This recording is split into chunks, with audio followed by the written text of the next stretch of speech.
എല്ലാവർക്കും welcome back. അപ്പോൾ നമ്മുടെ ഇന്നത്തെ ക്വസ്റ്റ്യൻ നിങ്ങൾ എല്ലാവരും ഓൾറെഡി കണ്ടല്ലോ.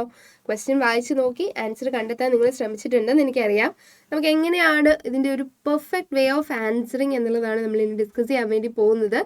ആസ് ഓൾവേസ് ബിഫോർ ദാറ്റ് നമ്മൾ എന്ത് ചെയ്യും, ഒരു റിവിഷൻ ചെയ്യുന്നുണ്ടാവും. കഴിഞ്ഞ ക്ലാസ്സുകളിൽ നമ്മൾ ഏതൊക്കെ പോർഷൻസ് ആണ് കവർ ചെയ്തത്, അവിടെ നിന്ന് എന്തൊക്കെയാണ് നമ്മൾ പഠിച്ചത് എന്നുള്ളൊരു ക്വിക്ക് റിവിഷൻ നമ്മൾ ചെയ്യുന്നുണ്ടാവും. ഓക്കെ, അപ്പം ഇന്ന് എത്രാമത്തെ ദിവസമാണെന്ന് എല്ലാവർക്കും അറിയാമല്ലോ. ഡേ 27 ആണല്ലേ. സോ ഡേ 27 എന്ന് പറയുമ്പോൾ 27 ക്വസ്റ്റ്യൻസ് ഫ്രം ഡിഫറെൻറ്റ് ആക്ട്സ് നമ്മൾ എന്ത് ചെയ്തിട്ടുണ്ട്, കവർ ചെയ്ത് പോയിട്ടുണ്ട്. ഓക്കെ, അത് നമ്മൾ എക്സാം പെർസ്പെക്റ്റീവിൽ തന്നെയാണ് ഡിസ്കസ് ചെയ്ത് പോകുന്നത്. എങ്ങനെയാണ് ഒരു കറക്റ്റ് ആൻസറിൽ എത്തിച്ചേർന്ന് ഒരു ഗുഡ് മാർക്ക് സ്കോർ ചെയ്യാൻ പറ്റുക എന്നുള്ളത് തന്നെയാണ് നമ്മൾ പ്രാക്ടീസ് ചെയ്ത് പോകുന്നത്. സോ ഇതിൻ്റെ മാക്സിമം ബെനിഫിറ്റ് നിങ്ങൾ യൂട്ടിലൈസ് ചെയ്യുക എന്നുള്ളതാണ്. ഓക്കെ, അപ്പോൾ ഇതുവരെ നമ്മൾ കവർ ചെയ്ത 27 ക്വസ്റ്റ്യൻസും ഏതൊക്കെയാണ് ആ ഏരിയാസ്, അതുപോലെ തന്നെ ഏതൊക്കെയാണ് ആ സെക്ഷൻസ് എന്നുള്ളതൊക്കെ നിങ്ങൾക്ക് തരോ ആണോ എന്നുള്ളത് നിങ്ങൾ തന്നെ ഒന്ന് റീചെക്ക് ചെയ്യുക. ഏതെങ്കിലും ഏരിയയിൽ അല്ലെങ്കിൽ ഏതെങ്കിലും ഒരു ക്വസ്റ്റ്യനിൽ നിങ്ങൾക്ക് ഇനിയും എന്തെങ്കിലും കൺഫ്യൂഷൻസ് ഉണ്ടെന്നുണ്ടെങ്കിൽ നിങ്ങൾ ആ വീഡിയോ ഒന്നുകൂടെ കണ്ടു നോക്കി മനസ്സിലാക്കാനായിട്ട് ശ്രമിക്കുക. ടെക്സ്റ്റ് എടുത്ത് ഒന്നുകൂടെ വായിച്ച് നോക്കുക. നമ്മളുടെ ടെക്സ്റ്റ് ICAയുടെ സ്റ്റഡി മെറ്റീരിയലിൽ നിന്ന് തന്നെ നിങ്ങൾ പ്രൊവിഷൻസ് കുറേ തവണ റിപ്പീറ്റഡ് ആയിട്ട് വായിച്ച് മനസ്സിലാക്കാൻ വേണ്ടിയിട്ട് ശ്രമിക്കുക. എന്നിട്ട് നിങ്ങൾക്ക് ഡൗട്ട് ഉണ്ടെന്നുണ്ടെങ്കിൽ കമൻറ്റ് സെക്ഷനിൽ ചോദിക്കുക. സോ അങ്ങനെ ഈ ഒരു സെഷൻ നിങ്ങൾ മാക്സിമം യൂട്ടിലൈസ് ചെയ്യുക എന്നുള്ളതാണ് എനിക്ക് പറയാനുള്ളത്. ഓക്കെ, അപ്പോൾ നമുക്ക് കഴിഞ്ഞ ക്ലാസ്സിൽ എന്താണ് നമ്മൾ പഠിച്ചതെന്നുള്ളത് നിങ്ങൾക്ക് ഓർമ്മയുണ്ടല്ലോ. ലിമിറ്റഡ് ലയബിലിറ്റി പാർട്ട്ണർഷിപ്പ് ആക്ടിൽ നിന്നുള്ള ഒരു ക്വസ്റ്റ്യൻ ആയിരുന്നു നമ്മൾ ഡിസ്കസ് ചെയ്തത്. സെക്ഷൻ 5 ആൻഡ് സെക്ഷൻ 6 കോട്ട് ചെയ്തിട്ടുള്ള ഒരു ക്വസ്റ്റ്യൻ ആയിരുന്നു. ഒന്ന് റീകളക്ട് ചെയ്യുക. അപ്പോൾ നമുക്ക് കഴിഞ്ഞ ദിവസത്തെ ക്വസ്റ്റ്യൻ ഒന്ന് ഡിസ്കസ് ചെയ്തതിന് ശേഷം ഇതിൻ്റെ ആൻസറിലേക്ക് വരാം. ഓക്കെ, ക്വസ്റ്റ്യനിലേക്ക് നോക്കുകയാണെങ്കിൽ ഒരു ഡയറക്റ്റ് ക്വസ്റ്റ്യൻ തന്നെയായിരുന്നു ചോദിച്ചിട്ടുണ്ടായിരുന്നത്. 2 പാർട്ടായിട്ടുള്ള ഒരു ക്വസ്റ്റ്യൻ ആണ്. ഫസ്റ്റ് പാർട്ടിൽ ചോദിച്ചിട്ടുണ്ടായിരുന്നത് eligibility of persons to become partners in an LLP. ഒരു LLPയിൽ പാർട്ട്ണർ ആയിരിക്കാനുള്ള എലിജിബിലിറ്റി എന്താണ് എന്നുള്ളതായിരുന്നു ചോദിച്ചിരുന്നത്. സെക്ഷൻ 5 ആയിരുന്നു നമ്മുടെ റെലവൻറ്റ് പ്രൊവിഷൻ എന്നുള്ളത്. സെക്ഷൻ 5 എന്തൊക്കെയാണ് പറഞ്ഞിട്ടുള്ളത്? ഒരു ഇൻഡിവിജ്വൽ അതുപോലെ തന്നെ ഒരു ബോഡി കോർപ്പറേറ്റിന് ആരാവാം, പാർട്ട്ണർ ആവാം LLPയിൽ. പക്ഷേ ഇൻഡിവിജ്വൽ എന്ന് പറയുമ്പോൾ ഇൻഡിവിജ്വൽ എന്ന കാറ്റഗറിയിൽ നിന്ന് 3 പെർട്ടിക്കുലർ പേഴ്സൺസിനെ നമ്മൾ എന്ത് ചെയ്യുന്നുണ്ട്, എക്സ്ക്ലൂഡ് ചെയ്യുന്നുണ്ട്. ഇൻഎലിജിബിൾ പേഴ്സൺസ് ആയിട്ട് നമ്മൾ കൺസിഡർ ചെയ്യുന്നുണ്ട്. ആരൊക്കെയായിരുന്നു അവർ? If he's of unsound mind, undischarged insolvent, അല്ലാന്നുണ്ടെങ്കിൽ ഒരു ആപ്ലിക്കേഷൻ കൊടുത്തിട്ടുണ്ട് ഇൻസോൾവെൻ്റ് ആയിട്ട് അഡ്ജുഡിക്കേറ്റഡ് ആവാനായിട്ട് ആപ്ലിക്കേഷൻ കൊടുത്തിട്ടുണ്ട്. പക്ഷേ ആപ്ലിക്കേഷൻ പെൻഡിങ്ങിലാണ്. അതുകൊണ്ട് തന്നെ ഇതുവരെ ഇൻസോൾവെൻ്റ് ആയിട്ട് കോർട്ട് ഡിക്ലെയർ ചെയ്തിട്ടില്ല. പക്ഷേ ആപ്ലിക്കേഷൻ പെൻഡിങ്ങിലാണ്. ആ ഒരു സ്റ്റാറ്റസിൽ നിൽക്കുന്ന ആളെയും നമ്മൾ എന്ത് ചെയ്യുന്നുണ്ട്, എക്സ്പ്രസ്ലി ഇൻഎലിജിബിൾ പേഴ്സൺ ആയിട്ട് ഇൻഎലിജിബിൾ ഇൻഡിവിജ്വൽ ആയിട്ട് നമ്മൾ എന്ത് ചെയ്യുന്നുണ്ട്, കൺസിഡർ ചെയ്യുന്നുണ്ട്. സോ അതും കൂടെ എഴുതിയാൽ മാത്രമാണ് നമ്മുടെ ഫസ്റ്റ് പാർട്ടിൻ്റെ റെലവൻറ്റ് പ്രൊവിഷൻ കംപ്ലീറ്റ് ആവുന്നുണ്ടാവുക. അതിൻ്റെ നമുക്ക് ഇവിടെ പ്രൊവിഷൻ മാത്രമേ ആൻസർ ആയിട്ട് വരുന്നുള്ളൂ. സിറ്റുവേഷൻ ഒന്നും അല്ലാത്തത് കൊണ്ട് തന്നെ അനാലിസിസ് കൺക്ലൂഷൻ ആ ഒരു രീതിയിലുള്ള സ്കോപ്പൊന്നുമില്ല. നമ്മൾ പക്ക പ്രൊവിഷൻ കറക്റ്റായിട്ട് എഴുതുക. സെക്ഷൻ അറിയാമെന്നുണ്ടെങ്കിൽ ഐഡൻറ്റിഫൈ ചെയ്യാമെന്നുള്ളതായിരുന്നു. ദെൻ രണ്ടാമത് ചോദിച്ചിട്ടുണ്ടായിരുന്ന ക്വസ്റ്റ്യൻ എന്ന് പറയുന്നത് what are the consequences if LLP carries on business with less than minimum number of partners and prescribed. Okay, അപ്പം കോൺസിക്വൻസസ് എന്താണ് എന്നാണ് ചോദിച്ചിട്ടുള്ളത്. ബട്ട് സ്റ്റിൽ എത്രയാണ് മിനിമം നമ്പർ ഓഫ് പാർട്ട്നേഴ്സ് എന്നുള്ളത് തൊട്ട് നമ്മൾ എന്ത് ചെയ്യണം, ആ സെക്ഷൻ എക്സ്പ്ലെയിൻ ചെയ്യേണ്ടത് ആവശ്യമാണ്. സോ സെക്ഷൻ 6 പറയുന്നത് minimum number of partners of LLP എന്ന് പറയുന്നത് 6 ആണ്. Every LLP shall have at least എത്ര പേര്, അറ്റ്ലീസ്റ്റ് 2 പാർട്ട്നേഴ്സ് ഉണ്ടായിരിക്കണം. ആൻഡ് പിന്നെയാണ് നമ്മൾ കോൺസിക്വൻസസിലേക്ക് കിടക്കുന്നത്. കോൺസിക്വൻസസ് എന്താണ് പറയുന്നത്? If at any time number of partners reduced below ഈ പറഞ്ഞ 2, LLP carries on business for more than 6 months and that alone partner has the knowledge of the same, such alone partner will be എന്താണ് consequences? ഇവിടെയാണ് നമ്മുടെ main answer വരുന്നത്. will be personally liable for the obligation of LLP. Okay, so ഇത്രയുമായിരുന്നു നമ്മൾ കഴിഞ്ഞ വീഡിയോയിൽ പഠിച്ചിട്ടുണ്ടായിരുന്നത്. And അതിന് മുന്നേയുള്ള വീഡിയോസിൽ നമ്മൾ എന്തായിരുന്നു പഠിച്ചിട്ടുണ്ടായിരുന്നത്? ഇന്ത്യൻ പാർട്ട്ണർഷിപ്പ് ആക്ടിൽ നിന്ന് നമ്മൾ റിലേഷൻസ് ഓഫ് പാർട്ട്നേഴ്സ് എന്ന യൂണിറ്റിൽ സെക്ഷൻ 31 ഒരു ന്യൂ പാർട്ട്ണറെ ഇൻട്രൊഡ്യൂസ് ചെയ്യുന്നത് എങ്ങനെയായിരിക്കണം, with the consent of all existing partners ആയിരിക്കണം എന്നുള്ളത് നമ്മൾ പറഞ്ഞിട്ടുണ്ടായിരുന്നു. അതിൻ്റെ ആ ഒരു ന്യൂ പാർട്ട്ണറിൻ്റെ റൈറ്റ്സ് കാര്യങ്ങൾ എന്തൊക്കെയാണെന്നുള്ളത് നമ്മുടെ ക്വസ്റ്റ്യൻ്റെ റെലവൻ്റ് അല്ലായിരുന്നു. ബട്ട് സ്റ്റിൽ ആ ഒരു ഏരിയ ഫുള്ള് വായിച്ച് വയ്ക്കാനായിട്ട് പറഞ്ഞിട്ടുണ്ടായിരുന്നു. നിങ്ങളത് വായിച്ചിട്ടുണ്ട് എന്നുള്ളത് ഉറപ്പാക്കുക. അതായത് എക്സിസ്റ്റിംഗ് പാർട്ട്ണർ ആളുടെ ഷെയർ ട്രാൻസ്ഫർ ചെയ്തിട്ട് ആ വരുന്ന ട്രാൻസ്ഫറിക്ക് എന്തൊക്കെ റൈറ്റ്സ് ആണ് ഉള്ളത് എന്നുള്ളത് നമ്മൾ സെക്ഷൻ 29 ബേസിൽ നമ്മൾ പഠിച്ചിട്ടുണ്ടായിരുന്നു. ആ പ്രൊവിഷൻസും കൂടി ഒന്ന് റീകളക്ട് ചെയ്ത് നോക്കുക. ബിഫോർ ദാറ്റ് നമ്മൾ എന്താണ് പഠിച്ചത്? Partnership four A fixed period എന്താണ് എന്നുള്ളതും, അതുപോലെ തന്നെ സെക്ഷൻ 30 പാർട്ട്ണർഷിപ്പ് ആക്ടിൽ നിന്നുള്ള മൈനറിനെ ഒരു പാർട്ട്ണറായിട്ട് അഡ്മിറ്റ് ചെയ്യുകയാണെന്നുണ്ടെങ്കിൽ എന്തിനു വേണ്ടിയിട്ട് മാത്രമേ പറ്റുള്ളൂ? ബെനിഫിറ്റ്സിന് വേണ്ടിയിട്ട് മാത്രമേ പറ്റുള്ളൂ. അവിടെ ഒരു കണ്ടീഷൻ എന്ന് പറയുന്നത് എന്താണ്? ഓൾ എക്സിസ്റ്റിംഗ് പാർട്ട്നേഴ്സിൻ്റെ എന്ത് വേണം? കൺസെൻറ്റ് വേണം എന്നുള്ളതാണ് അവിടുത്തെയും ഒരു ഇമ്പോർട്ടൻ്റ് ആയിട്ടുള്ള കാര്യം. ആൻഡ് ഓൾസോ എന്തിനു വേണ്ടിയിട്ട് മാത്രമേ പറ്റുള്ളൂ? ബെനിഫിറ്റ്സിന് വേണ്ടിയിട്ട് മാത്രമേ മൈനറിനെ നമുക്ക് അപ്പോയിൻറ്റ് ചെയ്യാൻ വേണ്ടിയിട്ട് പറ്റുള്ളൂ. മൈനർ മേജർ ആവുന്ന സമയത്ത് ആൾക്കൊരു ഓപ്ഷൻ ഉണ്ട്, പാർട്ട്ണറായിട്ട് കണ്ടിന്യൂ ചെയ്യണോ അല്ലാന്നുണ്ടെങ്കിൽ ലീവ് ചെയ്യണോ എന്നുള്ളൊരു ഓപ്ഷൻ ഉണ്ട്. 6 മാസത്തിനുള്ളിൽ അത് ഡിസൈഡ് ചെയ്യണം എന്നുള്ളതായിരുന്നു പ്രൊവിഷൻസ്. സെക്ഷൻ 30 നിങ്ങൾ ഒന്നുകൂടി എടുത്ത് വായിച്ച് നോക്കുക. നിങ്ങൾക്ക് ഇപ്പോൾ റിക്കളക്ട് ചെയ്യാൻ പറ്റുന്നുണ്ടെന്നുണ്ടെങ്കിൽ വീഡിയോ പോസ് ചെയ്തിട്ട് ജസ്റ്റ് ആ ഒരു പ്രൊവിഷൻ ഒന്ന് റിപ്പീറ്റ് ചെയ്ത് പറഞ്ഞു നോക്കുക. സോ നിങ്ങളുടെ ഒരു കോൺഫിഡൻസ് ലെവലിലൂടെ ആയിരിക്കും ബൂസ്റ്റ് ചെയ്യുന്നുണ്ടാവും. നിങ്ങൾക്ക് ഓർമ്മ ഉണ്ടാവും, തീർച്ചയായിട്ടും നിങ്ങൾക്ക് ഓർമ്മ ഉണ്ടാവും. ആൻഡ് അതിന് മുന്നേ നമ്മൾ പഠിച്ചതായിരുന്നു കമ്പനീസ് ആക്ടിൽ നിന്ന് ഡോക്ട്രിൻ ഓഫ് അൾട്രാ വയർസ് എന്താണെന്നുള്ളതും, അതുപോലെ തന്നെ MOAയുടെ എഫക്റ്റ് എന്താണെന്നുള്ളതും, പബ്ലിക് ഡോക്യുമെൻ്റ് ആണെന്നുള്ളതൊക്കെ പറഞ്ഞിട്ട് നമ്മൾ പഠിച്ചിട്ടുണ്ടായിരുന്നില്ലേ? ഒരു എക്സ്റ്റേണൽ പാർട്ടി കമ്പനിയായിട്ട് ഡീൽ ചെയ്യാൻ വേണ്ടി വരുന്ന സമയത്ത് MOAയിലുള്ള കാര്യങ്ങൾ അറിഞ്ഞിരിക്കണം എന്നുള്ളൊരു പ്രൊവിഷൻസ് വെച്ചിട്ട് നമ്മൾ പഠിച്ചിട്ടുണ്ടായിരുന്നു. ദെൻ ഇന്ത്യൻ കോൺട്രാക്ട് ആക്ടിൽ നിന്ന് സെക്ഷൻ 73 സ്യൂട്ട് ഫോർ ഡാമേജസ് നമ്മൾ പഠിച്ചിട്ടുണ്ടായിരുന്നു. അതുപോലെ തന്നെ ascertainment of price section 9 and 10. Third party price fix ചെയ്യുന്ന സമയത്ത് എന്താണ് പ്രൊവിഷൻ എന്നുള്ളതൊക്കെ നമ്മൾ പഠിച്ചിട്ടുണ്ടായിരുന്നു. ആ ഏരിയ ഒക്കെ നിങ്ങൾ റീകളക്ട് ചെയ്യാൻ പറ്റുന്നുണ്ട് എന്ന് വിശ്വസിക്കുന്നു. ഈ 7 ക്വസ്റ്റ്യൻസ് മാത്രമല്ല, ബാക്കി എല്ലാ ക്വസ്റ്റ്യൻസും നിങ്ങൾ എന്ത് ചെയ്യണം? റിവൈസ് ചെയ്ത് തന്നെ പോകണം. ഇതുപോലെ നിങ്ങളൊരു നോട്ട് തന്നെ എടുത്തിട്ട് നിങ്ങളൊരു പ്രോപ്പർ റിവിഷന് വേണ്ടിയിട്ട് അതെടുത്ത് പോവുകയാണെന്നുണ്ടെങ്കിൽ, നിങ്ങൾ ഇപ്പോഴേ അത് ചെയ്ത് പോവുകയാണെന്നുണ്ടെങ്കിൽ നിങ്ങൾക്ക് ആ എക്സാമിന് തലേദിവസമുള്ള ഒരു 1.5 ഡേയ്സിൽ നിങ്ങൾക്ക് എന്ത് ചെയ്താൽ മതി? ജസ്റ്റ് ഒന്ന് എടുത്തൊന്ന് മറിച്ച് നോക്കിയാൽ മാത്രം മതി, നിങ്ങൾക്ക് എല്ലാം അത് ഓർമ്മയുണ്ടാവും. ഓക്കെ, അപ്പോൾ നിങ്ങൾ പഠിച്ച കാര്യങ്ങൾ നിങ്ങൾ പ്രോപ്പറായിട്ട് ക്യാരി ചെയ്ത് കൊണ്ടുപോവുക എന്നുള്ളതാണ് നിങ്ങൾ ഫസ്റ്റ് ചെയ്യേണ്ട കാര്യങ്ങൾ. ഓരോ പുതിയ കാര്യങ്ങൾ പഠിക്കുന്നതിനോടൊപ്പം തന്നെ ആ പഠിച്ച കാര്യങ്ങളൊന്നും മറന്നു കളയാൻ വേണ്ടിയിട്ടല്ലോ. അത് നമ്മൾ എൻഡ് ഓഫ് ദി ഡേ നമുക്ക് റിസൾട്ട് നമ്മൾ മെയിൻ എക്സാമിന് ഇരിക്കുന്ന ആ ഒരു ടൈം വരെയും നമ്മുടെ മൈൻഡിൽ അത് ഉണ്ടായിരിക്കണം. നമ്മൾ ഓരോ കാര്യങ്ങൾ പഠിക്കുമ്പോഴും ആ ഒരു തോട്ടിൽ വേണം പഠിക്കാനായിട്ട്. നമ്മളുടെ ആ മെയിൻ എക്സാം നമ്മൾ അറ്റൻഡ് ചെയ്യുന്ന സമയം വരെയും നമ്മൾക്ക് ഈവൻ ആഫ്റ്റർ ദാറ്റ് നമ്മളുടെ മൈൻഡിൽ ആ പ്രൊവിഷൻസ് അതുപോലെ തന്നെ ഓരോ കാര്യങ്ങളും നമ്മുടെ മൈൻഡിൽ ഉണ്ടാവണം എന്നുള്ള രീതിയിൽ തന്നെ നമ്മൾ പഠിക്കണം. അപ്പോൾ അതിന് പ്രോപ്പറായിട്ടുള്ളൊരു റിവിഷൻ ഏറ്റവും അത്യാവശ്യമാണ്. സോ റിവിഷൻ നിങ്ങൾ പഠിക്കുന്നതിനോടൊപ്പം തന്നെ കൊണ്ടുപോവുക, വളരെ ഇമ്പോർട്ടൻ്റ് ആണ്. ഓക്കെ, അപ്പോൾ നിങ്ങൾ ഓരോ സബ്ജക്ട്സിനും ഓരോ റിവിഷൻ ബുക്ക് കൂടെ സെപ്പറേറ്റ് ആയിട്ട് നിങ്ങൾക്ക് എടുക്കാൻ പറ്റുവാണെന്നുണ്ടെങ്കിൽ ഏറ്റവും നല്ലത്. ലോയുടെ കേസിൽ നമ്മൾ ഇത്രയും ക്വസ്റ്റ്യൻസ് ഇന്ന് ഈ ഒരു ഡെയിലി വർക്ക്ഷോപ്പിലോട്ട് നമ്മൾ ഡിസ്കസ് ചെയ്തിട്ടുണ്ട്. ഇനിയുള്ള നമുക്കൊരു ടോട്ടൽ 50 ഡേയ്സ് ഉണ്ട്. അതിൽ 27 ഡേയ്സ് നമ്മൾ കവർ ചെയ്ത് കഴിഞ്ഞു. ഈ 27 ഡേയ്സിലെ 27 ക്വസ്റ്റ്യൻസ് നിങ്ങൾ പ്രോപ്പറായിട്ട് റിവൈസ് ചെയ്ത് പോവുകയാണെന്നുണ്ടെങ്കിൽ അതൊരു വലിയ ഭാഗമാണ്. നമ്മുടെ CA ഫൗണ്ടേഷൻ ബിസിനസ് ലോയുടെ തന്നെ വലിയൊരു പാർട്ടാണ് നമ്മൾ കവർ ചെയ്ത് കഴിഞ്ഞിരിക്കുന്നത്. ജസ്റ്റ് ഈ ഒരു ഡെയിലി വർക്ക്ഷോപ്പ് കൊണ്ട് മാത്രം. അല്ലാതെ നിങ്ങൾ എത്ര കാര്യങ്ങളൊക്കെ പഠിച്ചിട്ടുണ്ട്? നമ്മളിവിടെ ഡിസ്കസ് ചെയ്യാത്ത ഒരുപാട് കാര്യങ്ങൾ നിങ്ങൾ പഠിച്ചിട്ടില്ലേ? സോ അത് നിങ്ങൾ പ്രോപ്പറായിട്ട് റിവൈസ് ചെയ്ത് പോകുന്നുണ്ടല്ലോ. സോ ലോയുടെ കേസിൽ മാർക്ക് കുറയാനുള്ള എക്സംഷൻ കിട്ടാതിരിക്കുക. എക്സംഷൻ എന്ന് പറഞ്ഞാൽ നിങ്ങൾക്ക് ഫൗണ്ടേഷൻ ലെവൽ ഇല്ലാന്നുണ്ടെങ്കിൽ പോലും 60 ബിലോ കിട്ടാനുള്ള ചാൻസസ് വളരെ കുറവായിരിക്കണം, അല്ലേ? കുറവാണ്. ഓക്കെ, അപ്പോൾ നമ്മളോടൊപ്പം തന്നെ നിങ്ങളും എന്ത് ചെയ്യുക? മാക്സിമം എഫേർട്ട് ഇട്ട് നിൽക്കുക. ഈ ഒരു കുറച്ച് നാളുകൾ കൊണ്ട് നമുക്ക് അത് നല്ലൊരു സൂപ്പർ മാർക്സിൽ എത്തിക്കുക എന്നുള്ളതാണ്. ജസ്റ്റ് പാസ്സാവുക എന്നുള്ളത് മാത്രമല്ല, ഒരു അടിപൊളി മാർക്കിൽ എത്തിക്കുക എന്നുള്ളതാണ് നമ്മുടെ ലക്ഷ്യം. ഓക്കെ, സോ അപ്പോൾ നമ്മുടെ ഇന്നത്തെ ക്വസ്റ്റ്യൻ എന്താണ് എന്നുള്ളത് നമുക്ക് എന്ത് ചെയ്യാം? നോക്കാം. ഇന്നത്തെ ക്വസ്റ്റ്യൻ സെയിൽ ഓഫ് ഗുഡ്സ് ആക്ടിൽ നിന്നുള്ള ക്വസ്റ്റ്യൻ ആണ്. ജസ്റ്റ് ഒന്ന് വായിച്ച് നോക്കിയതിന് ശേഷം നമുക്ക് എന്ത് ചെയ്യാം? ആൻസറിലേക്ക് പോകാം. ഫസ്റ്റ് നമ്മൾ എന്ത് ചെയ്യണം? ക്വസ്റ്റ്യൻ അനലൈസ് ചെയ്യാൻ വേണ്ടിയിട്ട് പഠിക്കണം. ഒരു ക്വസ്റ്റ്യൻ കണ്ടേ ഇപ്പോൾ നിങ്ങൾക്ക് ഉള്ള ആ ഒരു 3 hour ഈ ഒരു ക്വസ്റ്റ്യൻ ഒരു 4 മാർക്സിൻ്റെ ക്വസ്റ്റ്യനാണ്, ഇത്രയും വലുത് വായിക്കണോ എന്നൊക്കെ നിങ്ങൾക്ക് തോന്നും. പക്ഷെ ഇത് വായിച്ച് കഴിയുമ്പോൾ നമുക്ക് മനസ്സിലാവും സിമ്പിൾ കൺസെപ്റ്റാണ് ഇതിൽ പറയുന്നത്. കുറച്ച് സെൻറ്റൻസ് കൂടുതലുണ്ട് എന്നുള്ളത് മാത്രമേ ഉള്ളൂ. നമുക്കറിയാവുന്ന ഒരു സിമ്പിൾ പ്രൊവിഷൻ ആയിരിക്കും അതിനുള്ളിൽ ഡിസ്കസ് ചെയ്യുന്നത്. നമ്മൾ 1-2 തവണ ജസ്റ്റ് ഒന്ന് എഫേർട്ട് ഇട്ട് വായിച്ചെടുത്താൽ മാത്രം തീരാവുന്ന പ്രശ്നമേ ഉള്ളൂ. പക്ഷേ ആ സമയത്ത് നമുക്ക് ടെൻഷൻ വന്നു കഴിഞ്ഞാൽ നമുക്ക് എന്ത് പറ്റും? ആ ഒരു 4 മാർക്സിൻ്റെ ഈസി ആയിട്ട് നമുക്ക് സ്കോർ ചെയ്യാൻ പറ്റുന്ന ഒരു 4 മാർക്സാണ് അവിടെ പോകുന്നത്. സോ നമ്മളിപ്പോഴേ ക്വസ്റ്റ്യൻ നല്ല രീതിയിൽ ഷോർട്ട് ടൈമിൽ തന്നെ വായിച്ച് മനസ്സിലാക്കാനായിട്ടുള്ള ഒരു ടാലൻറ്റ് കൂടെ നമ്മൾ ബിൽഡ് ചെയ്തെടുക്കണം.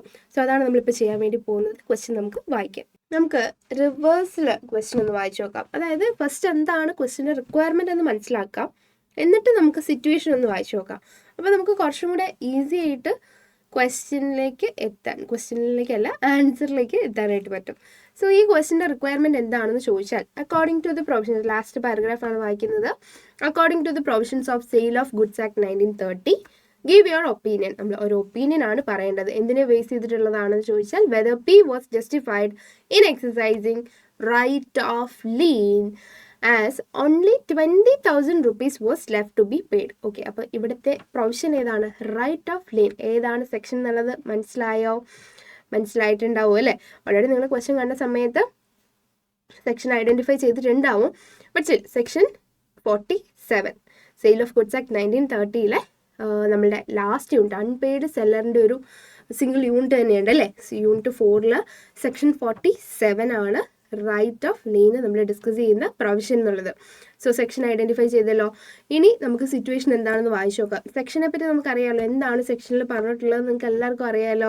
നിങ്ങൾ ജസ്റ്റ് ഒന്ന് വായിച്ച് നോക്കിയിട്ട് നമുക്ക് വേണമെങ്കിൽ എന്തിലേക്ക് പോകാം, നമ്മുടെ ക്വസ്റ്റ്യനിലേക്ക് പോവാം. Here the right of unpaid seller against goods ഏതൊക്കെയാണെന്ന് ചോദിക്കുമ്പോൾ അതിലൊന്നാമത്തേതാണ് സെല്ലേഴ്സ് ലീൻ, അതായത് റൈറ്റ് ഓഫ് ലീൻ എന്ന് പറയുന്നത്.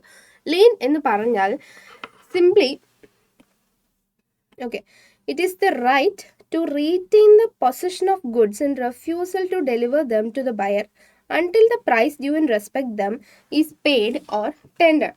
അതായത് പേ ചെയ്യാനുള്ള പ്രൈസ് പേ ചെയ്തിട്ടില്ലാത്ത പക്ഷം സെല്ലറിന് എന്ത് ചെയ്യാം, ആ ഒരു ഗുഡ്സിൻ്റെ പൊസഷൻ റീറ്റെയിൻ ചെയ്യാം എന്നുള്ള ഒരു ഓപ്ഷനെയാണ് റൈറ്റ് ഓഫ് ലീൻ എന്ന് പറയുന്നത്. അത് എപ്പോഴൊക്കെയാണ് എക്സസൈസ് ചെയ്യാൻ വേണ്ടിയിട്ട് പറ്റുന്നത്? എപ്പോഴൊക്കെയാണ് exercise of right of lien എന്ന് പറയുമ്പോൾ, the right can be exercised by him in following cases. ഒന്നാമത്തെ കേസ് എന്ന് പറയുന്നത് where the goods have been sold without any stipulation of credit. Full cash on delivery ആണ് എന്നുണ്ടെങ്കിൽ, അതായത് cash തരുന്നു, നമ്മൾ എന്ത് ചെയ്യുന്നു, സാധനം കൊടുക്കുന്നു. അങ്ങനെ ഒരു സിറ്റുവേഷൻ ആണെന്നുണ്ടെങ്കിൽ അവിടെ ഒരു ലീനിൻ്റെ ആവശ്യം വരുന്നില്ല. കാരണം ഫുൾ മണി നമ്മൾ ഓൺ ടൈമിൽ തന്നെ പേ ചെയ്യാണ്, ഡെലിവറി ചെയ്യുന്ന ടൈമിൽ തന്നെ പേ ചെയ്യാണ്, ആ ടൈമിൽ തന്നെ നമ്മൾ എന്ത് ചെയ്യാണ്, ഡെലിവറി നടത്തുകയാണ്, അതായത് ഗുഡ്സ് ഹാൻഡ് ഓവർ ചെയ്യുവാണ്. അപ്പോൾ അവിടെ ഒരു റൈറ്റ് ഓഫ് ലീനിൻ്റെ ഒരു സ്കോപ്പില്ല. ദെൻ രണ്ടാമത്തെ ഒരു സിറ്റുവേഷൻ എന്ന് പറയുന്നത് exercise of right of lien in the following cases. താഴെ പറയുന്ന 3 സാഹചര്യങ്ങളിലാണ് റൈറ്റ് ഓഫ് ലീൻ എക്സസൈസ് ചെയ്യാൻ വേണ്ടി പറ്റുന്നത്. ഫസ്റ്റ് സിറ്റുവേഷൻ എന്ന് പറയുന്നത് when there is no stipulation as to credit, without sales നടന്നത് എന്താണ്, without any stipulation of credit option ഒന്നും ഇല്ലാതെ ഓൺ ക്യാഷ് സെയിലാണ് നമ്മൾ എഗ്രിമെൻറ്റിൽ വന്നിട്ടുള്ളത് എങ്കിൽ ഫുൾ പേയ്മെൻറ്റ് നടത്തിയാൽ നമ്മൾ എന്ത് ചെയ്യും, ഗുഡ്സ് ഡെലിവറി ചെയ്യും. അതുവരെ നമ്മൾ എന്ത് ചെയ്യുക, ആ ഗുഡ്സിനെ റീറ്റെയിൻ ചെയ്യാൻ അല്ലെങ്കിൽ ആ ഒരു റൈറ്റ് ഓഫ് ലീൻ എക്സസൈസ് ചെയ്യാനുള്ള റൈറ്റ് ഉണ്ട്. ഓക്കെ, ദെൻ സെക്കൻഡ് കേസ് എന്ന് പറയുന്നത് ക്രെഡിറ്റിലാണ് നമ്മൾ കൊടുത്തത്, പക്ഷേ ആ ടേം ഓഫ് ക്രെഡിറ്റ് എന്ത് ചെയ്തിട്ടുണ്ട്, എക്സ്പയർഡ് ആയിട്ടുണ്ട്. ടേം ഓഫ് ക്രെഡിറ്റ് എക്സ്പയർ ആയിട്ടുണ്ട്. ഇനി അതുമല്ല എന്നുണ്ടെങ്കിൽ ബയർ ഇൻസോൾവെൻ്റ് ആയിട്ടുള്ള ഒരു സിറ്റുവേഷനിൽ നമ്മൾക്ക് ആ good as a seller retain ചെയ്യാനുള്ള റൈറ്റ് ഉണ്ട്. ഈ 3 സിറ്റുവേഷൻസിൽ when sales is made without any stipulation as to credit, നമുക്ക് എന്ത് ചെയ്യാം, ക്യാഷ് ഫുള്ള് പേ ചെയ്യുന്നത് വരെ നമുക്ക് എന്ത് ചെയ്യാം, റീറ്റെയിൻ ചെയ്യാം. ഇനി ക്രെഡിറ്റിലാണ് നമ്മൾ സെയിൽ ചെയ്തത് എങ്കിൽ ക്രെഡിറ്റ് പീരീഡ് കഴിഞ്ഞതിന് ശേഷം ഈ പറഞ്ഞ പോലെ പേയ്മെൻറ്റ് തന്നിട്ടില്ല എന്നുണ്ടെങ്കിൽ നമുക്ക് എന്ത് ചെയ്യാം, അത് റീറ്റെയിൻ ചെയ്യാം. പിന്നെ നമ്മുടെ ബയർ ഇൻസോൾവെൻ്റ് ആവുന്ന കേസിലും നമുക്ക് എന്ത് ചെയ്യാം, റീറ്റെയിൻ ചെയ്യാനുള്ള ഓപ്ഷൻ ഉണ്ട്. The seller may exercise his right of lien even where he is in possession of goods as agent or bailee for the buyer.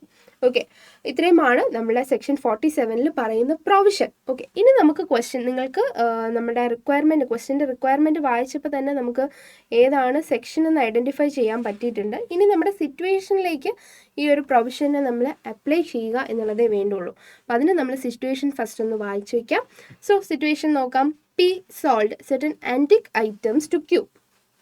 P ആരാണ്, നമ്മുടെ സെല്ലറാണ്. മേ ബി പി ആയിരിക്കും ഇവിടെ എന്ത് ചെയ്തിട്ടുണ്ടാവുക, റൈറ്റ് ഓഫ് ലീൻ എക്സസൈസ് ചെയ്തിട്ടുണ്ടാവുക. Q ആണ് നമ്മുടെ ബയർ. ഓക്കെ, എത്ര രൂപയ്ക്കാണ് വിറ്റത്, 3 lakh rupees വിറ്റത്.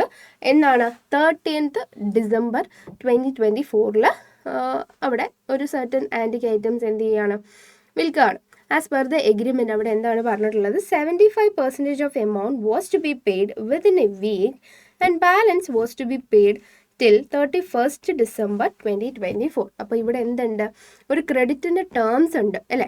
ഡേറ്റ് എന്നാണ് നമ്മൾ നോട്ട് ചെയ്യേണ്ട ഡേറ്റ് എന്ന് പറയുന്നത് 31st December 2024 ആണ് ലാസ്റ്റ് ഡേറ്റ് എന്ന് പറയുന്നത്.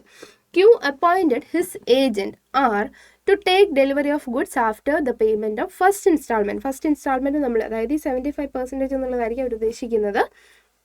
ആ ഒരു പേയ്മെൻറ്റ് നടത്തി കഴിഞ്ഞാൽ നീ പോയി സെല്ലറിൻ്റെ അടുത്ത് നിന്ന് എൻ്റെ ഗുഡ്സ് കളക്ട് ചെയ്തോ എന്ന് പറഞ്ഞിട്ട് ക്യൂ എന്ത് ചെയ്തിട്ടുണ്ട്, ആർ എന്ന ഏജൻറ്റിനെ അപ്പോയിൻറ്റ് ചെയ്തിട്ടുണ്ട്. Q transferred a sum of 2,80,000 in the account of P through NEFT എന്ന് തന്നെ കൃത്യമായിട്ട് ഫസ്റ്റ് ഇൻസ്റ്റാൾമെൻറ്റ് പുള്ളി നടത്തി 18/12/2024 which was credited to P's account on the same date. പക്ഷേ ആ ഒരു സമയത്ത് ആർ എന്ത് ചെയ്തിട്ടില്ല, ആ ഒരു ഡെലിവറി എടുത്തിട്ടില്ല, എന്തോ മെഡിക്കൽ എമർജൻസി കാരണം ഡെലിവറി എടുത്തിട്ടില്ല. By mean time Q failed. ഈ 18/12/2024 2,80,000 പേ ചെയ്തു. പക്ഷേ Q failed to make payment of second installment till 30th December 2024. ഈ ഡേറ്റിൻ്റെ പ്രത്യേകത എന്തായിരുന്നു, ടേം ഓഫ് ക്രെഡിറ്റിൻ്റെ എക്സ്പയറി എന്ന് പറയുന്നത് ആ ഒരു ഡേറ്റ് ആയിരുന്നു. After that date credit available അല്ല എന്നുള്ളതാണ് നമ്മൾ മനസ്സിലാക്കേണ്ടത്. ഓക്കെ, ഓൺ 10th പിന്നീട് വന്നിട്ട് 10th January 2025 ഈ പറഞ്ഞ ക്യൂവിൻ്റെ ഏജൻറ്റ് വന്നത്. ആ ഫസ്റ്റ് ഇൻസ്റ്റാൾമെൻറ്റ് പേ ചെയ്ത് കഴിഞ്ഞതല്ലേ, എൻ്റെ ഗുഡ്സ് എവിടെ, എൻ്റെ പ്രിൻസിപ്പലിൻ്റെ ഗുഡ് എവിടെ എന്ന് ചോദിച്ചിട്ട് വന്നത് എപ്പോഴാണ്, January 10 ആയപ്പോഴേക്കും. പക്ഷേ എന്ത് ചെയ്തു, നമ്മുടെ പി ആരാണ്, seller, refused to deliver the goods and exercised his right of lien over the good. അതായത് ആ ഗുഡ് റീറ്റെയിൻ ചെയ്യാനായിട്ടുള്ള അദ്ദേഹത്തിൻ്റെ റൈറ്റ് അയാൾ എക്സസൈസ് ചെയ്തു. ഇവിടെയാണ് നമ്മളോട് ചോദിച്ചിട്ടുള്ളത്, പീനെ നമുക്ക് ഇവിടെ ജസ്റ്റിഫൈ ചെയ്യാൻ വേണ്ടിയിട്ട് പറ്റുമോ, പി ഇവിടെ എക്സസൈസ് ചെയ്ത റൈറ്റ് ഓഫ് ലീൻ എന്ന് പറയുന്നത് എലിജിബിൾ ആണോ ആസ് പെർ നമ്മുടെ provisions of sale of goods act 1930. So section നമുക്കറിയാം, സിറ്റുവേഷൻ നമുക്ക് മനസ്സിലായി. ഇനി നമുക്ക് കൺക്ലൂഷൻ അറിയാലോ. സോ പിയുടെ റൈറ്റ് ഓഫ് ലീൻ എന്ന് പറയുന്നത് എന്താണ്, ജസ്റ്റിഫൈബിൾ ആണ് അല്ലേ, ബിക്കോസ് ടേം കഴിഞ്ഞു, ടേം ഓഫ് ക്രെഡിറ്റ് കഴിഞ്ഞിട്ടുണ്ടോ എന്നുള്ള കേസിൽ നമുക്ക് എന്ത് ചെയ്യാൻ വേണ്ടി പറ്റും, റൈറ്റ് ഓഫ് ലീൻ അല്ലെങ്കിൽ ഗുഡ്സിനെ പൊസിഷൻ റീറ്റെയിൻ ചെയ്യാനുള്ള റൈറ്റ് സെല്ലറിന് എക്സസൈസ് ചെയ്യാവുന്നതാണ് എന്ന് സെക്ഷൻ 47 പറയുന്നുണ്ട്. സോ ഇനി നമുക്ക് എന്ത് വേണം, സെക്ഷൻ പാരഗ്രാഫ് കോട്ട് ചെയ്യണം, റെലവൻ്റ് ആയിട്ടുള്ള പ്രൊവിഷൻസ് നമ്മൾ ആഡ് ചെയ്യണം. സെക്ഷൻ 45 തന്നെയാണ് നമ്മൾ പ്രൊവിഷൻ പാരഗ്രാഫിൽ ആഡ് ചെയ്യേണ്ടത്. ദെൻ ഈ ഒരു സിറ്റുവേഷനെ ജസ്റ്റ് ഒന്ന് അനലൈസ് ചെയ്യണം, ഇമ്പോർട്ടൻ്റ് ആയിട്ടുള്ള കാര്യങ്ങൾ മാത്രം ഒന്ന് കോട്ട് ചെയ്ത് അനലൈസ് ചെയ്യണം. ദെൻ നമ്മൾ ഫൈനൽ നമ്മുടെ opinion based on this provision and the situation നമ്മൾ എന്ത് ചെയ്യണം, ഫ്രെയിം ചെയ്യണം. ഇത്രയും ആയാൽ നമുക്ക് എത്ര മാർക്സ് ആയി, നമുക്ക് 4 മാർക്സ് കിട്ടി. അപ്പോൾ നമുക്ക് ആൻസർ എങ്ങനെയാണ് എഴുതുന്നത് നോക്കിയാലോ. അതിനു മുമ്പ് നമുക്ക് ഈ ക്വസ്റ്റ്യൻ ജസ്റ്റ് ഒന്ന് അനലൈസ് ചെയ്തിട്ടുണ്ടല്ലോ, എന്തൊക്കെ കാര്യങ്ങൾ നമ്മൾ ഫൈൻഡ് ഔട്ട് ചെയ്തിട്ടുണ്ട് എന്നുള്ളത് നോക്കാം. സോ ഫസ്റ്റ് ഓഫ് ഓൾ നമ്മൾ ആക്ട് ഐഡൻറ്റിഫൈ ചെയ്തിട്ടുണ്ട് അല്ലേ, the sale of goods act ആണ്. നിങ്ങൾ ഒന്ന് റിപ്പീറ്റഡ് ആയിട്ട് എഴുതുന്നതുകൊണ്ട് പ്രശ്നമൊന്നുമില്ല. സെയിൽ ഓഫ് ഗുഡ്സ് ആക്ട് 1930, ഇയറിൻ്റെ കാര്യം എപ്പോഴും പറയുന്നതാണ്, മറക്കരുത്. സോ ആക്ട് ഏതാണെന്നുള്ളത് നമുക്ക് ഐഡൻറ്റിഫൈ ചെയ്തു. മിക്കവാറും ക്വസ്റ്റ്യൻസിൽ ഡയറക്റ്റ് ആക്ട് നമുക്ക് പറയാറുണ്ട്, ചില സിറ്റുവേഷൻസിൽ മാത്രം നമ്മൾ ആക്ട് ഡയറക്റ്റ്ലി ക്വസ്റ്റ്യനിൽ നിന്ന് കിട്ടത്തില്ല. അപ്പോൾ നമ്മൾ ക്വസ്റ്റ്യൻ വായിച്ച് മനസ്സിലാക്കി എടുക്കേണ്ട സിറ്റുവേഷൻ ഉണ്ട്. അപ്പോൾ നമ്മൾ ആക്ട് കൂടെ പ്രോപ്പറായിട്ട് ഐഡൻറ്റിഫൈ ചെയ്യാനായിട്ട് നമുക്ക് പറ്റണം. ഓക്കെ, അപ്പോൾ നമ്മൾ ഫസ്റ്റ് ഇവിടെ ആക്ട് ഐഡൻറ്റിഫൈ ചെയ്തിട്ടുണ്ട്, സെയിൽ ഓഫ് ഗുഡ്സ് ആക്ട് 1930 എന്നുള്ള ക്വസ്റ്റ്യൻ ആണ്. ദെൻ ഏതായിരുന്നു പ്രൊവിഷൻ എന്നുള്ളത്, റൈറ്റ് ഓഫ് ലീനിൻ്റെ ഏരിയ ആയിരുന്നു നമ്മൾക്ക് ചോദിച്ചിട്ടുണ്ടായിരുന്നത്, റൈറ്റ്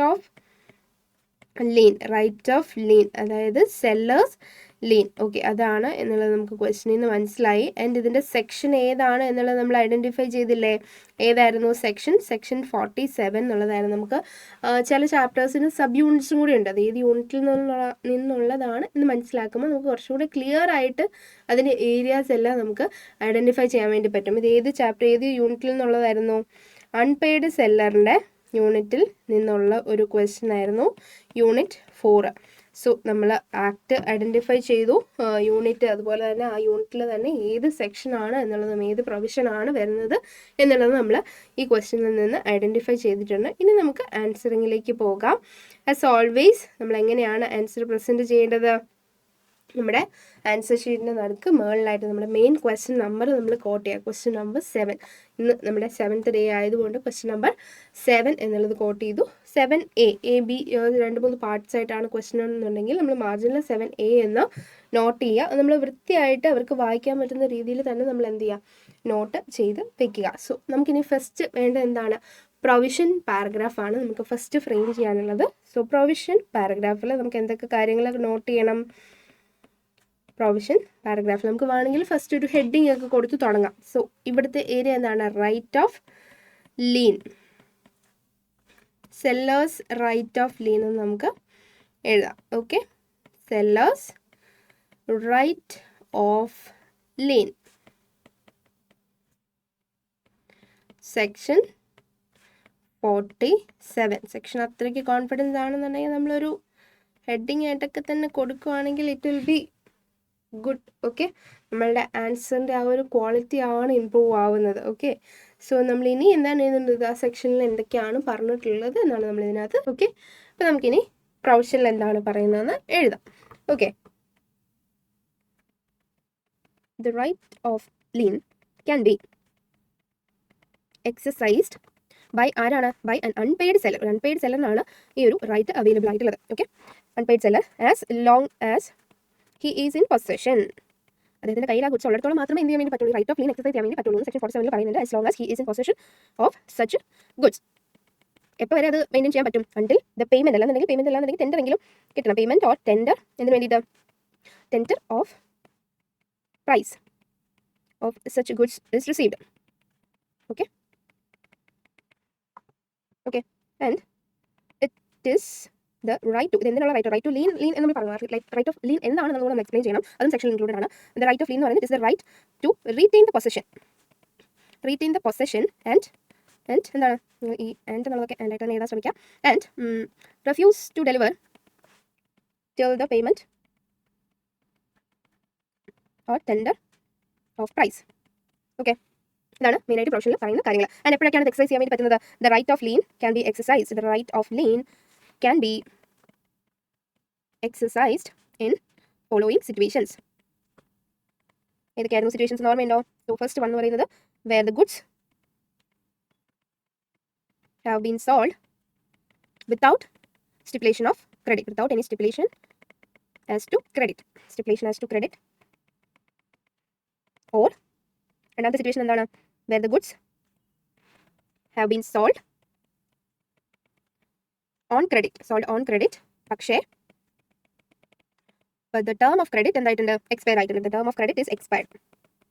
ഓക്കെ, ഇനി ഇതല്ലാന്നുണ്ടെങ്കിൽ ഏതായിരുന്നു സിറ്റുവേഷൻ? നമ്മുടെ ക്വസ്റ്റിന് റെലവൻ്റ് ആയിട്ടുള്ളത് ബി പോയിന്റ് ആണ്. പക്ഷേ നമ്മൾ എല്ലാ പ്രൊവിഷനും ഇൻക്ലൂഡ് ചെയ്യാൻ വേണ്ടിയിട്ട് ശ്രമിക്കണം. ബി പോയിന്റ് എന്താണ് പറഞ്ഞിട്ടുള്ളത്? where the buyer become insolvent. Okay, buyer become insolvent. Okay, so ഇത്രയും സിറ്റുവേഷൻസിലാണ് എന്ത് എക്സസൈസ് ചെയ്യാൻ വേണ്ടി പറ്റുന്നത്? റൈറ്റ് ഓഫ് ലീൻ എക്സസൈസ് ചെയ്യാൻ വേണ്ടി പറ്റുന്നത്. അതായത് right to retain the possession till the payment അല്ലെങ്കിൽ ടെൻഡർ ഓഫ് പ്രൈസ് റിസീവ് ചെയ്യുന്നത് വരെ.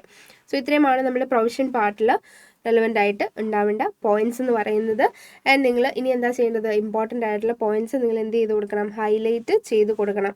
ഈ റൈറ്റ് ഓഫ് ലീൻ എന്താണ്? Right to retain the possession ആണ് എന്നുള്ളത് നമ്മൾ അണ്ടർലൈൻ ചെയ്ത് കൊടുക്കുക. ആൻഡ് അതുപോലെ തന്നെ നമ്മളുടെ B point sold on credit but the term of credit is expired. അങ്ങനെയുള്ള ഒരു സിറ്റുവേഷനിൽ എന്ത് ചെയ്യാൻ വേണ്ടി പറ്റും? Can be exercised.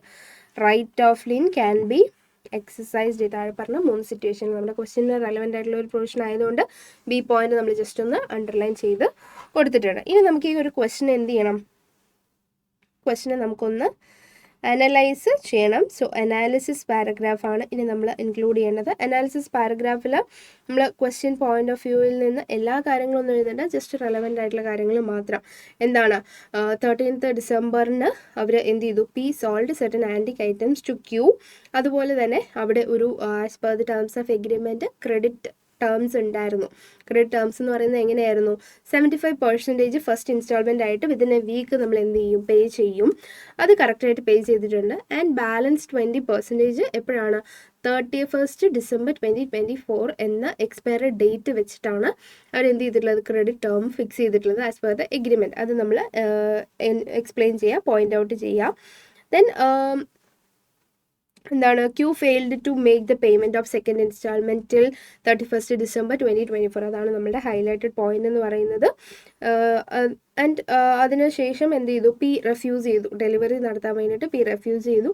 ഇത്രയും കാര്യങ്ങളാണ് നമ്മുടെ അനാലിസിസ് പാരഗ്രാഫിൽ മെയിനായിട്ട് വരേണ്ടത്. ഓക്കെ, സോ നമുക്ക് പോയിന്റ് ആയിട്ട് എഴുതാം. P sold certain antique items are come to queue on 30th December 2024 for rupees 3 lakh. Agreed to pay 75% of price within a week and remaining എപ്പോഴാണ് remaining within 31st December 2024. Okay, so that is credit ടേംസിലാണ് sale നടന്നത് എന്നുള്ളത് നമുക്ക് മനസ്സിലാക്കാൻ പറ്റുന്നത്. And Q paid first instalment എത്ര രൂപയായിരുന്നു? 2,80,000 അല്ലേ? Instalment of rupees 2,80,000 within a week തന്നെ നമ്മൾ എന്ത് ചെയ്തു? പേ ചെയ്തു. ദാറ്റ് ഇസ് എന്നാണ് 18 അല്ലേ? 18 ഡിസംബർ 2024 അല്ലേ പേ ചെയ്തത്? യെസ്, 18th ഡിസംബറിൽ പേ ചെയ്തു. However failed to make second installment within 31st December 2024. He refused to deliver the goods and exercised in the right of lien. Okay, right of lien. ഇതാണ് നമ്മുടെ situation നമ്മൾ analyse ചെയ്തിട്ടുണ്ട്. ഇത്ര main points മാത്രം include ചെയ്താൽ മതി. നമ്മുടെ 4 മാർക്സിനുള്ള question ആണ്, അതുകൊണ്ട് നമുക്ക് അനാലിസിസ് അത്രയും ഭാഗം മതി. ഈവൻ ഇഫ് ഇതൊരു എന്താ പറയുക, കുറച്ചും കൂടി ഒരു 7 മാർക്സിൻ്റെ ക്വസ്റ്റൻ ആണെന്നുണ്ടെങ്കിൽ നമുക്ക് അനാലിസിസ് കുറച്ചും കൂടെ പ്രൊവിഷനെയും കൂടെ ഇൻക്ലൂഡ് ചെയ്ത് നമുക്ക് എന്ത് ചെയ്യാം, കുറച്ചും കൂടെ ഒന്ന് എക്സ്പ്ലെയിൻ ചെയ്യുന്ന രീതിയിൽ നമുക്ക് പ്രസൻറ്റ് ചെയ്യാവുന്നതാണ്. ആൻഡ് നമ്മുടെ കൺക്ലൂഷനിലേക്ക് പോകുകയാണെന്നുണ്ടെങ്കിൽ എന്താണ് നമ്മളുടെ ഫൈനൽ കൺക്ലൂഷൻ വരേണ്ടത്? As per the relevant provisions and facts of the case, P's right of lien is what? Is justifiable. Okay, P's right of lien എന്താണ്? justify ചെയ്യാൻ പറ്റുമോ എന്നുള്ളതായിരുന്നു നമ്മുടെ ക്വസ്റ്റ്യൻ്റെ റിക്വയർമെൻറ്റ് എന്തായിരുന്നു? Whether P was justified in exercising right of lien as only ₹20,000 was left to be paid. Even if അതൊരു ചെറിയ amount ആണെങ്കിൽ പോലും ഫുൾ പേയ്മെൻറ്റ് നടത്തിയിട്ടില്ല എന്നുണ്ടെങ്കിൽ within the terms of credit നടത്തിയിട്ടില്ല എന്നുണ്ടെങ്കിൽ ആൾക്ക് എന്ത് ചെയ്യാം? സെല്ലറിന് റൈറ്റ് ഓഫ് ലീൻ എക്സസൈസ് ചെയ്യാമെന്ന് സെക്ഷനിൽ പറയുന്നുണ്ട്. ജസ്റ്റിഫയബിൾ, അപ്പം നമ്മൾ ആ ഒരു പോയിന്റും കൂടെ ഇൻക്ലൂഡ് ചെയ്യണം. Irrespective of only 20,000 is required to be 20,000 is remaining to be paid. You failed make full payment within the terms of credit. Therefore, P can exercise right of lien. Okay, so ഒരു 4 മാർക്സിനുള്ള provision analysis conclusion include ചെയ്തിട്ടുള്ള ഒരു answer നമ്മളിവിടെ frame ചെയ്തിട്ടുണ്ട്. So നിങ്ങൾ എഴുതുമ്പോൾ answer കുറച്ചും കൂടെ ഷോർട്ടായിട്ട് തോന്നും. 4 മാർക്സിന് ഇത്രയും ലെങ്തി ആകുമോ എന്നുള്ളത് നിങ്ങൾ വറി ആവേണ്ട. ഇത് ഞാൻ കുറച്ച് ചെറുതാക്കി എഴുതിയിരിക്കുന്നത് കൊണ്ടാണ്. നിങ്ങൾ കുറച്ചും കൂടെ എന്താ പറയുക, നീറ്റായിട്ടൊക്കെ എഴുതി വരുമ്പോഴേക്കും ഇത്രയും ഉണ്ടാവില്ല. ഇതിനകത്ത് കണ്ടന്റ് ശരിക്കും ചെറുതാണ്. അതായത് ഒരൊറ്റ സെക്ഷൻ മാത്രമല്ലേ നമ്മളിവിടെ കോട്ട് ചെയ്തിട്ടുള്ളൂ. ആ ഒരു സെക്ഷൻ അതിൻ്റെ 3 പോയിന്റ് അനാലിസിസ് വേണമെന്നുണ്ടെങ്കിൽ നിങ്ങൾ കുറച്ചും കൂടെ ഷോർട്ട് ആക്കാം. പക്ഷേ ഇമ്പോർട്ടൻ്റ് ആയിട്ടുള്ള കാര്യങ്ങളെല്ലാം അതിനകത്ത് ഇൻക്ലൂഡഡ് ആയിട്ടുണ്ട് എന്നുള്ളത് ഒന്ന് ഉറപ്പാക്കണം. ആൻഡ് അതുപോലെ തന്നെ കൺക്ലൂഷൻ മസ്റ്റായിട്ട് നിങ്ങൾ ഇൻക്ലൂഡ് ചെയ്തിട്ടുണ്ടാവണം. റിക്വയർമെൻറ്റ് എന്താണോ അതിന് ആൻസർ വരുന്ന രീതിയിൽ തന്നെ നമ്മൾ എന്ത് ചെയ്യണം? കൺക്ലൂഷൻ ഫ്രെയിം ചെയ്യേണ്ടത് അത്യാവശ്യമാണ്. ഇനി നമുക്ക് എന്താ അറിയേണ്ടത്? ഇത്രയും എഴുതിയാൽ എത്ര മാർക്ക് കിട്ടും എന്നുള്ളത്. സോ ഇതൊരു 4 മാർക്സിൻ്റെ ക്വസ്റ്റൻ ആയതുകൊണ്ട് തന്നെ നമുക്ക് പ്രൊവിഷനിലേക്ക് പോകുവാണെങ്കിലാണ് അവിടെ നമുക്ക് മാർക്സ് കൂടുതൽ വീഴുന്നുണ്ടാവുക. സോ ഒരു 2 മാർക്സ് നമുക്ക് പ്രൊവിഷന് കൊടുക്കുകയാണെന്നുണ്ടെങ്കിൽ ബാക്കി 1 മാർക്ക് നമുക്ക് കൺക്ലൂഷൻ അല്ലെങ്കിൽ 1.5 മാർക്സോളം നമുക്ക് കൺക്ലൂഷനിൽ എക്സ്പെക്റ്റ് ചെയ്യാം. ബാക്കി വരുന്ന പോയിന്റ്സ് നമുക്ക് കിട്ടുന്നത് അനാലിസിസിന് വേണ്ടിയിട്ടായിരിക്കും. സോ ഇതിനകത്ത് ഈ പറഞ്ഞതുപോലെ സെക്ഷന് കറക്റ്റായിട്ട് നമ്മുടെ ടെക്സ്റ്റ് ബുക്കിൻ്റെ ആ ഒരു ലീഗൽ ടേംസ് കാര്യങ്ങളൊക്കെ വന്നിട്ടുണ്ടോ എന്നുള്ളൊരു കാര്യം അവിടെ ചെക്ക് ചെയ്യുന്നുണ്ടാവും. അതുപോലെ സെക്ഷൻ കോട്ട് ചെയ്തിട്ടുണ്ടെങ്കിൽ നിങ്ങൾക്കതൊരു ആഡ് ഓൺ ബെനിഫിറ്റ് തന്നെയാണ്. കറക്റ്റായിട്ട് കോട്ട് ചെയ്യണം, അത് നിർബന്ധമാണ്. അനാലിസിസിൽ നമ്മൾ ആവശ്യമുള്ള കാര്യങ്ങൾ മാത്രം ഇൻക്ലൂഡ് ചെയ്യാൻ, ആവശ്യമായിട്ട് ക്വസ്റ്റ്യൻ വലിച്ചു വാരി എഴുതേണ്ട ഒരു കാര്യമില്ല. നമ്മൾ റെലവൻ്റ് ആയിട്ടുള്ള നമ്മളുടെ ഈ ഒരു സിറ്റുവേഷനിൽ അല്ലെങ്കിൽ ഇവിടെ റൈസ് ചെയ്തിട്ടുള്ള ഒരു പ്രോബ്ലത്തിന് റെലവൻ്റ് ആയിട്ടുള്ള കാര്യങ്ങൾ മാത്രം അനാലിസിസിൽ ഇൻക്ലൂഡ് ചെയ്യുക. കൺക്ലൂഷൻ നമ്മുടെ റിക്വയർമെൻറ്റിന് ആപ്റ്റായിട്ടുള്ള രീതിയിൽ നമ്മൾ ഫ്രെയിം ചെയ്യുക. ഇത്രയും കാര്യങ്ങൾ നമ്മൾ ഫ്രെയിം ചെയ്താൽ അതെ ഇവിടെ നമുക്ക് 4 മാർക്സ് കിട്ടിയിട്ടുണ്ട്.